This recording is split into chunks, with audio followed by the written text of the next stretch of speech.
హనుమాన్ లాంటి block buster తర్వాత తేజ సజ్జ నటిస్తున్న సినిమా మిరాయ్. ఇది కూడా సూపర్ హీరో సినిమానే. ఎప్పుడో విడుదలవ్వాల్సిన ఈ చిత్రం ఇంకా రాలేదంటే దానికి కారణం సీజీ వర్క్ లేట్ అవ్వడమే. ఎన్నో పోస్ట్ పోన్స్ తర్వాత సెప్టెంబర్ 5న విడుదల చేస్తామని చెప్పారు. అలాగే రాజాసాబ్ ఆలస్యానికి కారణం కూడా విజువల్ ఎఫెక్ట్స్ పూర్తి కాకపోవడమే. సీజీ వర్క్స్ ను నమ్ముకొని కాంతారా 2 సినిమాకు కూడా చుక్కలు తప్పట్లేదు. ఈ సినిమా అక్టోబర్ 2న ఎట్టి పరిస్థితుల్లోనూ వస్తుందంటున్నారు మేకర్స్. కానీ వాళ్ళు చెప్పినంత ఈజీ అయితే కాదు ఈ డేట్ కు రావడం అనే టాక్ కూడా వినిపిస్తోంది. దానికి కారణం సినిమాలో చాలా వరకు విజువల్ ఎఫెక్ట్స్ తో కూడిన సన్నివేశాలుండటమే. బాలయ్య అఖండ 2లోనూ చాలా వరకు సీజీ షాట్స్ ఉన్నాయి. టాకీ పార్టీ వరకు బోయపాటి చాలా వేగంగా పూర్తి చేస్తున్నారు. కానీ సీజీ వర్క్ ఆయన చేతుల్లో లేని పని. అలాగే నిఖిల్ హీరోగా నటిస్తున్న స్వయంభూ, ఇండియా హౌస్ సినిమాలు చాలా కాలంగా సెట్స్ మీదే ఉన్నాయి.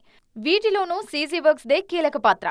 మొత్తానికి విజువల్ ఎఫెక్ట్స్ ఉంటే సినిమా భారీగా ఉంటుందేమో గానీ విడుదల తేదీ కూడా బాగా ఆలస్యమవుతుంది.